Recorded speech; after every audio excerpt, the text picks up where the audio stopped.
अस्सलाम वालेकुम प्यारे बच्चों, उम्मीद है आप सब खैरियत से होंगे। मैं हूं आपकी टीचर मिस रबिया और मैं आपको खुशामदीद कहती हूं स्टीम एजुकेशन में। तो प्यारे बच्चों, आप मेरे साथ मिलकर सीख रहे हैं उर्दू के पहला कदम के कायदे से हरूफ तहज्जी। हमने आपको बहुत से हरूफ सिखा दिए, उनकी अदायगी भी सिखा दी, उनके शुरू होने वाले अल्फाज भी सिखा दिए।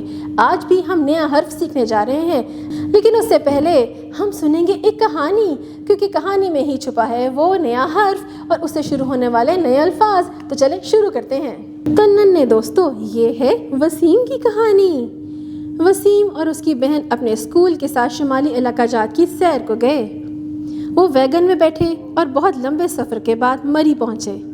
वहाँ बहुत बड़े बड़े पहाड़ थे। वसीम की बहन बहुत शरारती थी। वो पहाड़ों पर दौड़ना चाहती थी, मगर वसीम ने उसे रोक दिया क्योंकि पहाड़ बहुत ख़तरनाक और ऊंचा था। मगर फिर भी उन दोनों ने बहुत मज़ा किया। नन्हे दोस्तों, आपको कहानी अच्छी लगी ना? इसमें हमने एक सबक सीखा, क्योंकि वसीम अपनी बहन के साथ शुमाली इलाका जात की सैर को गया था, जहाँ पे बहुत बड़े बड़े पहाड़ थे और ऊंचे ऊंचे और ख़तरनाक भी, क्योंकि उसकी बहन शरारती थी और वो पहाड़ों पर खेलना चाहती थी, दौड़ना चाहती थी। वसीम ने उसे मना किया कि ये पहाड़ बहुत ऊंचे हैं और वो गिर सकती है। तो नन्हे दोस्तों, आप भी जब अपने अम्मी अब्बू के साथ या स्कूल के साथ शुमाली इलाका जात की सैर को जाएं, तो वहाँ पे ज़रूर ख्याल रखें, क्योंकि खूबसूरत वादियाँ तो हैं ही, लेकिन पहाड़ भी बहुत ऊंचे और ख़तरनाक हैं। आप उन पे ना तो चढ़ सकते हैं ना दौड़ सकते हैं। तो नन्हे दोस्तों, वैसे तो इस कहानी में आपने बहुत से नए अल्फाज सीखे, लेकिन इनमें कुछ अल्फाज ऐसे हैं जिनको बोलने से उनकी इब्तदाई आवाज़ें एक लगती हैं, जैसा कि वसीम, वैगन, वादी।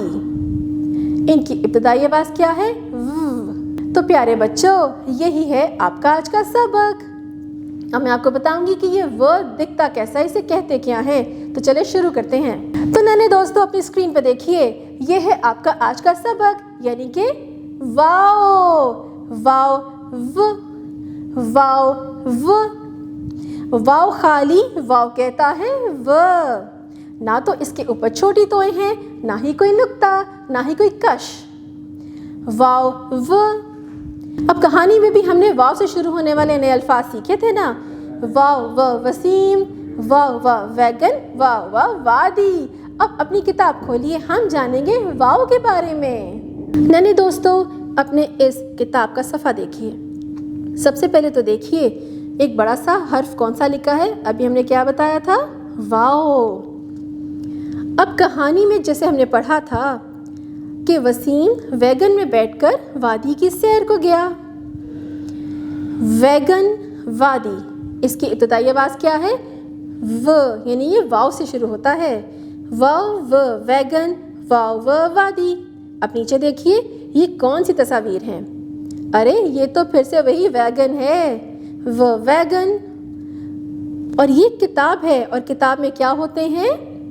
वर्क। वाव व, वर्क। अरे ये क्या है? ये तो आप रोज स्कूल पहन के जाते हैं, वर्दी। अब मैं आपको वाव लिखना सिखाऊंगी, बहुत ही आसान है। तो शुरू करते हैं। ये देखिए वाव लिखा हुआ है ना, इसके अंदर आपको एक नुक्ता नज़र आ रहा है, बस वहीं से शुरू करना है। छोटा सा दायरा लगाइए और नीचे छोटी सी तिरछी लाइन लगा दें, तो क्या बना? वाओ। और आपने गौर किया कि जो नीचे वाली छोटी सी लाइन है, इसकी शक्ल रे के जैसे है। तो आपके लिए लिखना बहुत आसान होगा, क्योंकि इससे पहले आपने रे लिखा है, बल्कि रे का पूरा ख़ानदान। बहुत ही आसान है। अपनी उंगली इस पे रखिए, नुक्ते पे, छोटा सा दायरा लगाइए, नीचे तिरछी लाइन लगा दें, तो क्या बना? वाओ। वाओ व। अब साथ दिए गए हुए तस्वीर यानी वर्दी पे खूबसूरत से रंग भरें, जो भी आपके वर्दी का रंग है। अब अपनी पेंसिल पकड़िए और नीचे दिए गए हुए नुक्तों पर खुद वाव लिखिए। शाबाश। अब नीचे आइए, बगैर किसी की मदद के आप खुद वाव लिखेंगे, क्योंकि अब आपको लिखना आ गया है। शाबाश प्यारे बच्चों, आज आपने कौन सा नया हरफ सीखा? शाबाश, वाओ। नन्हे मुन्ने दोस्तों, آج آپ نے کون سا نیا حرف سیکھا؟ شاباش، واو! ہم نے کہانی کے ذریعے آپ کو نئے نئے الفاظ سکھائے، لکھنا سکھایا، ان کی ادائیگی سکھا دی اور بہت سی نئی نئی سرگرمیاں بھی سکھائیں۔ تو پیارے بچوں، اب آپ نے گھر جا کے اس حرف کی اچھے سے دہرائی کرنی ہے اور اپنے امی ابو کی مدد سے آپ نے اس حرف کو یعنی واو کو لکھنا سیکھنا ہے، QR کوڈ کو اسکین کرنا سیکھیں اور خود اس حرف سے متعلقہ ویڈیوز دیکھیں۔ اب ملیں گے اگلی دفعہ نئے حرف کے ساتھ، تب تک اپنا بہت سا خیال رکھیے گا۔ اللہ حافظ۔